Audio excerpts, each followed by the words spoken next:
This is Hannah Belli talking about American Abstractionists in the 1920s. Abstract Expressionists integrated diverse strands of early 21st American art and culture with contemporary European modernism. Influences include Surrealism, Synthetic Cubism, and Neoplasticism. Surrealism is a movement concerned with giving expression to the subconscious. Cubism is creating landscape, figure, and still life in essentially geometric forms. Neoplasticism is reducing all the arts to the basic objective elements. Expressionism is creating an emotional approach to the concept, execution, and approach that is essentially expressionist. This modern art creates a more diverse group of artists, including a different gender, socio-culture, environment, and geography.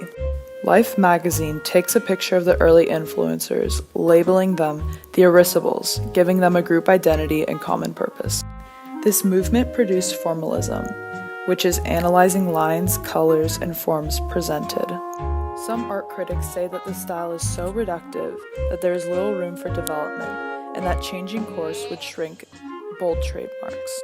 Expressionism introduces qualities of irony, vagueness, and secretiveness in pop culture.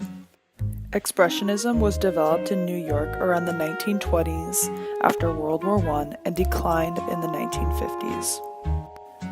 Expressionism was America's first avant-garde and was considered new, unusual, and experimental. In the 1920s, American Abstractionists were considered inferior to Europeans, but in the 1940s, American Abstractionists became the most popular. Witch hunts against communist sympathizers begins in the 1920s, and America's optimism after World War II morphs with power and paranoia. This creates a great influence for art. This art form is known as a staple of the Great Depression and was influenced by social realism and regionalists.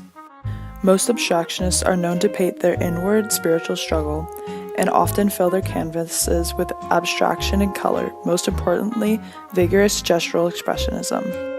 Abstractionists were known for their fight and balance between their self-expression and the chaos of their subconscious. American Abstractionists were known for their monumental-sized paintings, romantic mood, and expression of freedom. This art form was mostly known by male artists and for its paint splatter technique, which was mostly recognized by Jackson Pollock, who created this drip technique in 1947. Color was seen as expressive and as an emotional object. Bold colors juxtaposed with textures, forms, angular, uneven, and vivid objects. Newman's zip paintings were vertical bands of color down the middle of a canvas, which symbolized unity rather than division. This art form was also known as action painting, when a canvas was seen as an area in which to act, rather than to reproduce, redesign, analyze, or express an object. The object was represented as a struggle or a dance with the subconscious.